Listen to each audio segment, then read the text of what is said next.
8.6 proportions and similar triangles.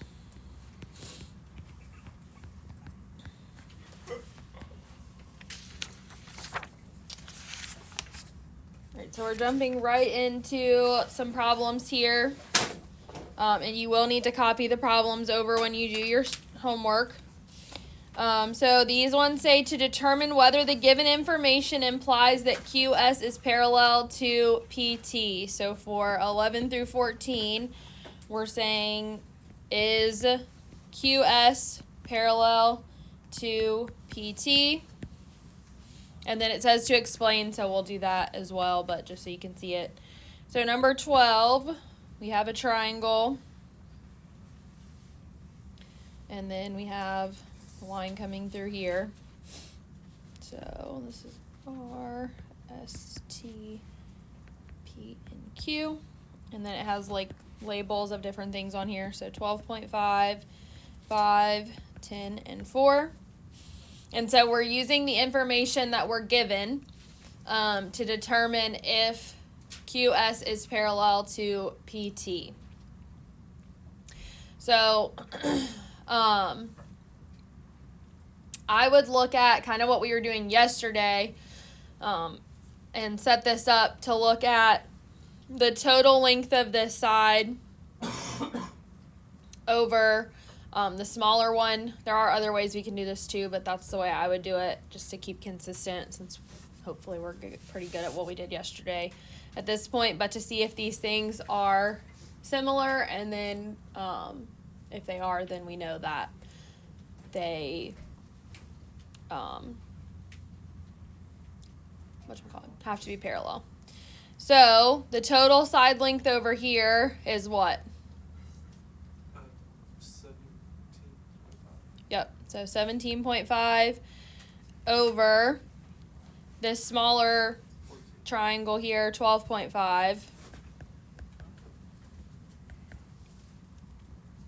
is equal to the total length down here, 14 over the smaller one, 10, and then we're just going to simplify this down.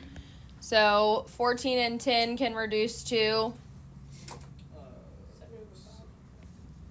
7 over 5. And then this one over here, you might do with your calculator. You might be able to just reduce this without doing that. But if you do this on your calculator, then we would have 17.5 divided by 12.5. And that would give us a decimal of 1.4. I could look at this fraction over here, 7 divided by 5 then, and that's also 1.4. And so we can say, yes, QS divides the sides of triangle PRT, because that's the whole big triangle, okay, proportionally.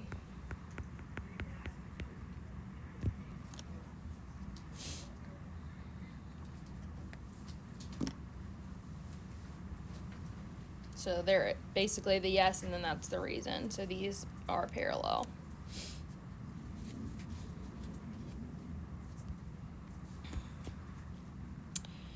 Fourteen.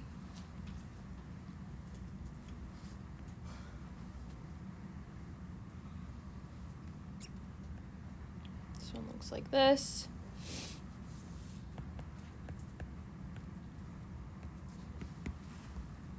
Does it matter if you use the bigger or the smaller value? Like, What do you mean? Like when you initially write the problem where it's like, for this next one, 14 is going to be 35 over 20 equals... Why don't we wait till I actually write the problem down?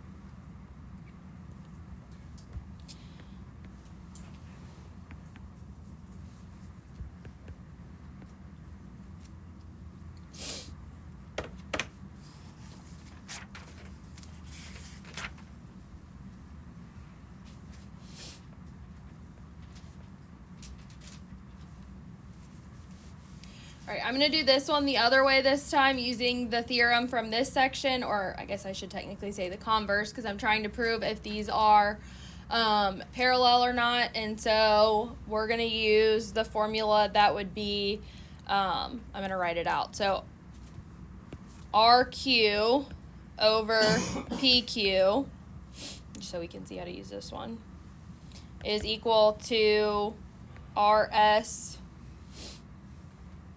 or sorry, RU, I wrote the wrong letter. No, RS, it is right. There's not a U in this problem. RQ over PQ, yeah. And then RS over ST. So this is the formula from theorem 8.5, so the converse. And this theorem would have worked on the previous problem as well. I just did the other one a different way, but they both will work. So then we would have 12 over 9 is equal to 20 over 15. And then what is this left side reduced to? 4 over 3. And the right side? 4 over 3. So since those are equal, then that means that TU is parallel, or not TU. Why do I keep doing that? Hold, please. QS is parallel to PT. I guess I could have just said yes. I don't know why I wrote that out that time. Anyways.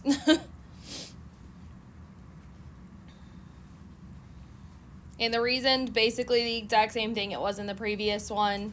You could also say something like by theorem 8.5 if you wanted to, since we used that theorem on this one. But the reason that I said for the last one, QS divides the sides of the triangle proportionally, also works as well.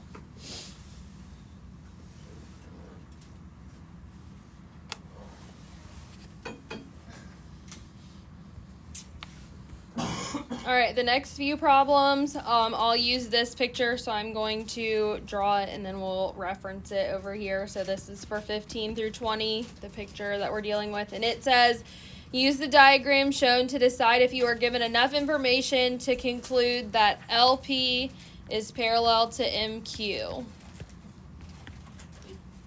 And then if so, state the reason. So we've got 2 lines.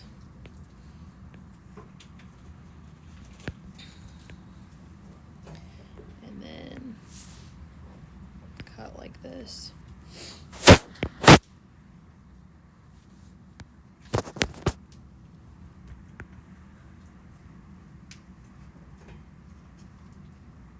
Hold on, this is not drawn correctly. 1 second.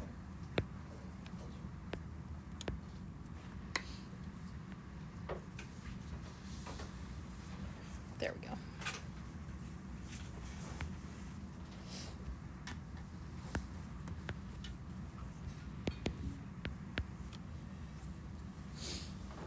Okay, so the picture looks like that. And so then we have the picture for reference, but then what happens is in the problems, they give us something like, with 16, they'll say angle MNQ is congruent to angle LNP. And so we have to look at the information that we have and decide, okay, with the information that I have, are those lines this way parallel? So angle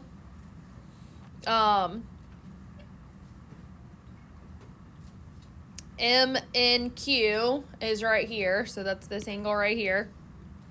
Okay, is that congruent to angle, or well, let me rephrase. It is congruent, they told us, to LNP. Okay, so that just basically means that this angle is congruent to itself. So is there enough information there, only knowing that that angle is congruent to itself, to say that these lines are parallel? Yes. No.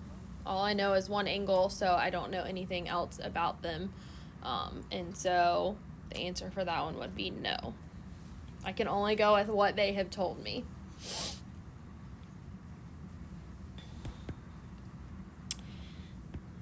(18) Angle MQN is congruent to angle LPN. So MQN is this angle over here. And then LPN is this angle over here. So knowing that information, that those are congruent, do I have enough information to say that the lines are parallel? And if so, what would allow me to say that?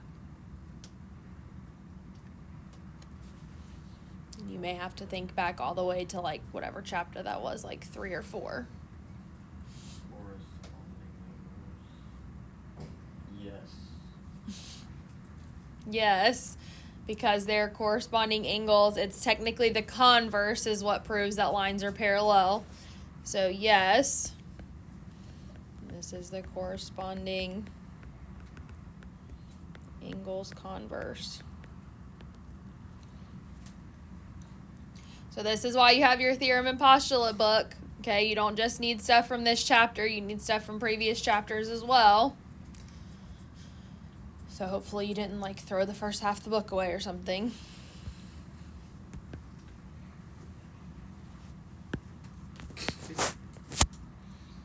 All right, 20. This time, instead of telling us angles, they tell us that triangle LPN is similar to triangle MQN. Okay, so LPN is this triangle right here. And then MQN is this triangle in here. So if we're told that those are similar triangles, is that enough to say that those lines are parallel? Okay, why?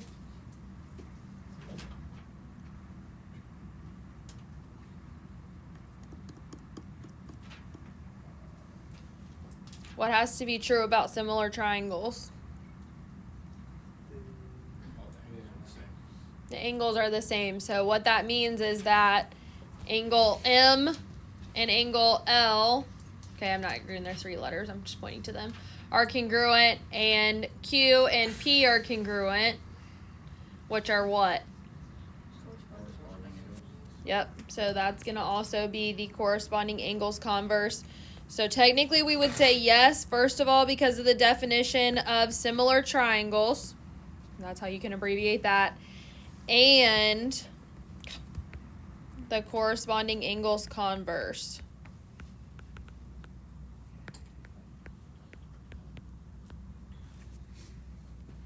So the converse, again, is what is proving that lines are parallel. So when you go back to write that, if you don't have converse, you would lose points on the quiz or the test, okay, if it asks you for the reason like this. Don't just say corresponding angles. You won't lose all the points, but you have the theorem and postulate book, so I expect you to know which ones are which. All right, getting into the ones where we are solving stuff now. It says to find the value of the variable. So 22. Got another triangle. Surprise, surprise.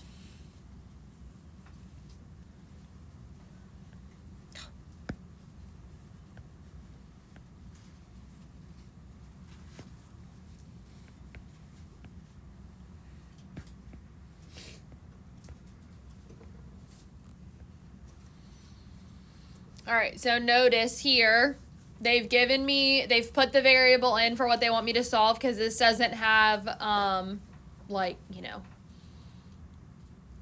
points on the triangle that are what you're naming stuff as. It's just using a variable instead.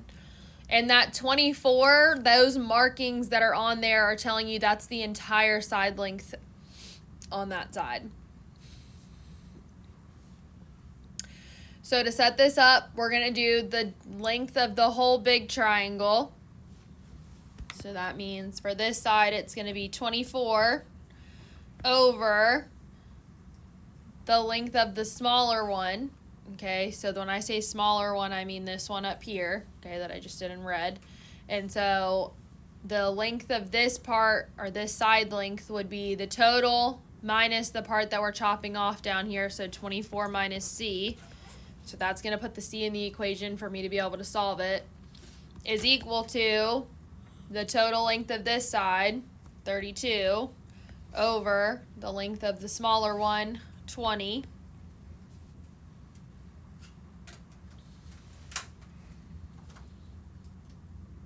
And then I can cross multiply.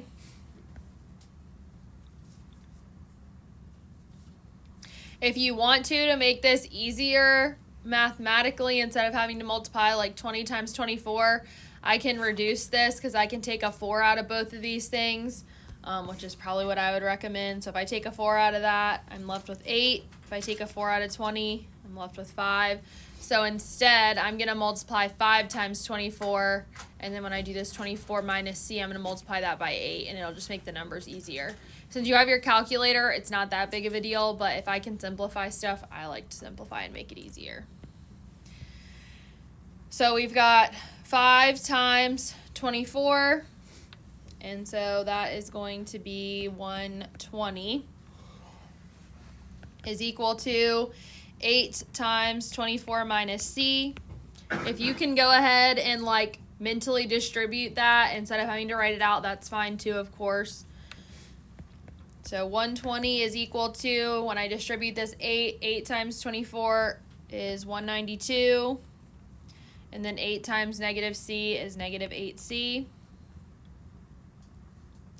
I'm going to subtract 192 over here. So 120 minus 192 is negative 72. It's equal to negative 8c. And then divide by negative 8. Negative 72 divided by negative 8 is positive 9.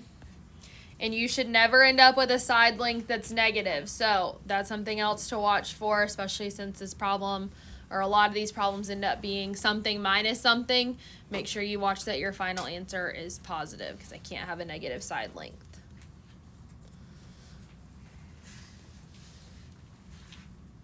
Questions on that one?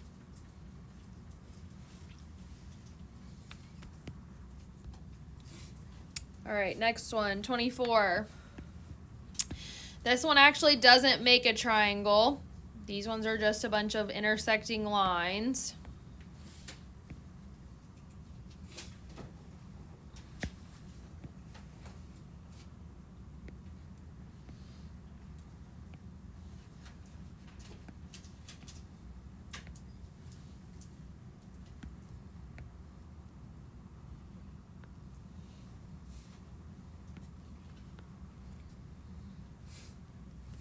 And these 3 lines going up and down are all parallel to each other.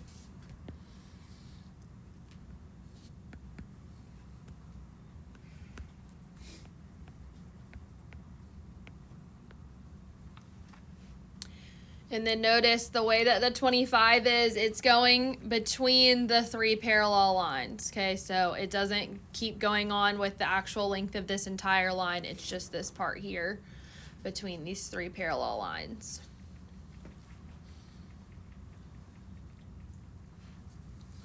So this is using our other theorem that talks about the 3 parallel lines, which is theorem 8.6.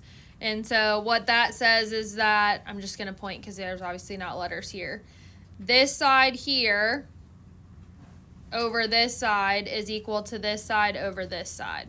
Okay, or I can swap them vice versa, it doesn't matter. And so I'm going to be solving for z here in this problem. So I'm going to have, what's this side length right here going to be? 25 minus z. Yep, 25 minus z. It might be helpful if you write that in. If you feel like you can see it and not have to worry about that, then obviously you don't need to, but I feel like it might be helpful for some. 25 minus z over the other side that's on this, like the same side of the, I keep wanting to say triangle, it's not really a triangle, but the same side over here. So over, it's running away, over z is equal to, again, if I do this one first on the top, or on the top on the left side, then I need to do the same one on the top on the right side. So this is going to be 8 over 12. This is another one where it might be helpful to reduce ahead of time. It's up to you, but what would 8 over 12 reduce to? Huh? 2 over 3. Yeah, 2 over 3. I heard 3 over 4, so I was like, what? So now at this point, I would cross multiply So notice I'm using the numbers in green now. I just didn't rewrite the whole thing. So this is 3 times 25 minus z. If you can distribute that in your head, you can go straight to writing that down. And then this is z times 2, so I have 2z over here. On the left side, I'm going to distribute. When I distribute the 3, I get 75 minus 3z is equal to 2z over here. Add the 3z. 75 is equal to 5z. And then we just need to divide by 5. So z equals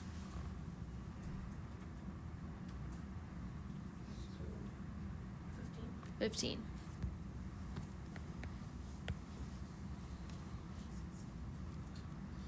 Questions on that one? Your theorem and postulate book is going to be your best friend with this section, I would think. 26. It's in like a new little like section of problems, but we're still finding the value of the variable. Have another triangle.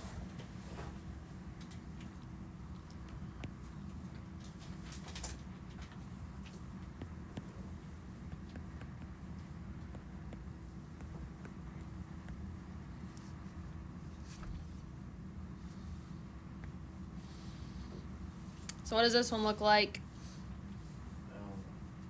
Bisector. Yep, the bisector one is going to be the one I'm using for that. So that's the one that we have this bisector here.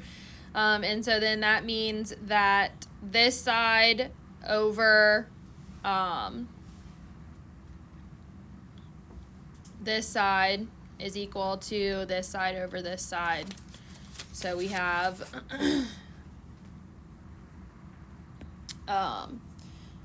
21 over 17.5 is equal to 33 over q. So again, I just need to make sure I stay on the same side. So since I started with 21 on top on the left, I needed to start with 33 on top on the right so that it keeps it the same way.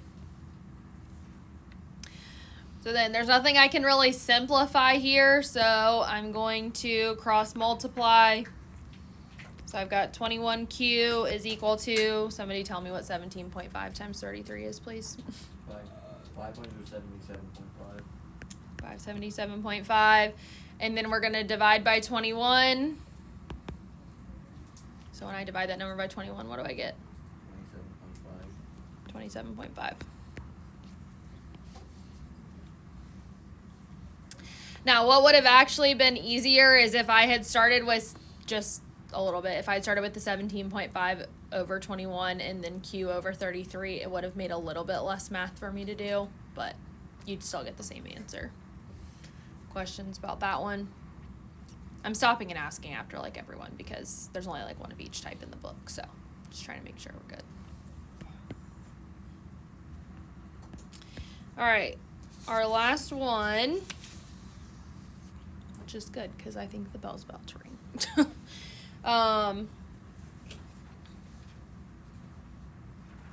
We've got a line here, line going this way, and then 4 lines going this way.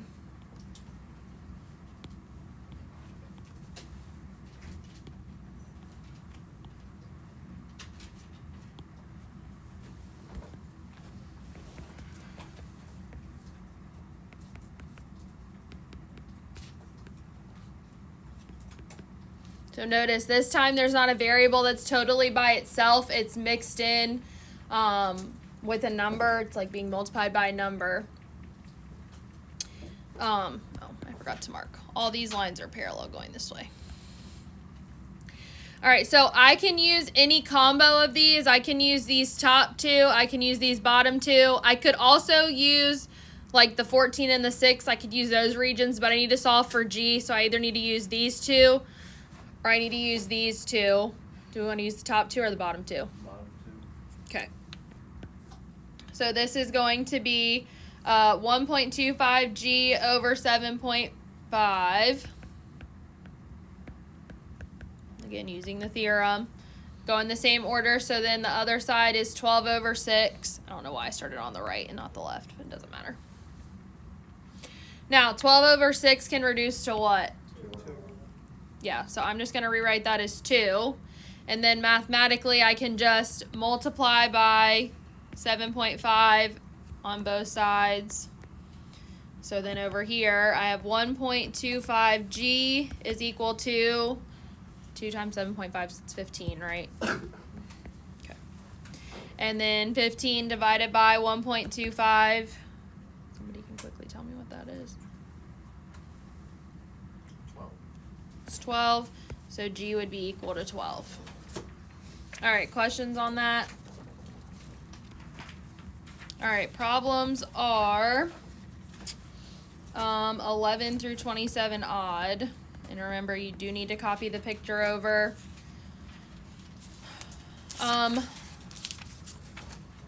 Let's do this.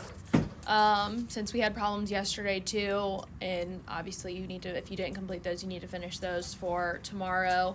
Tomorrow, at least the first like 20 minutes will be a work day on this stuff. And then after that, if everybody kind of is done, then we'll start the next section of at least the notes. But if we'll see where we're at time-wise and if we need more time or not. So stuff from yesterday and stuff from today. The stuff from yesterday is due tomorrow. This stuff is due on Monday Okay, we should. What time did we get out? in like 1 or 2 minutes. You can go ahead. From yesterday. It's, I know What do it's you mean, yeah? Okay, well, I mean,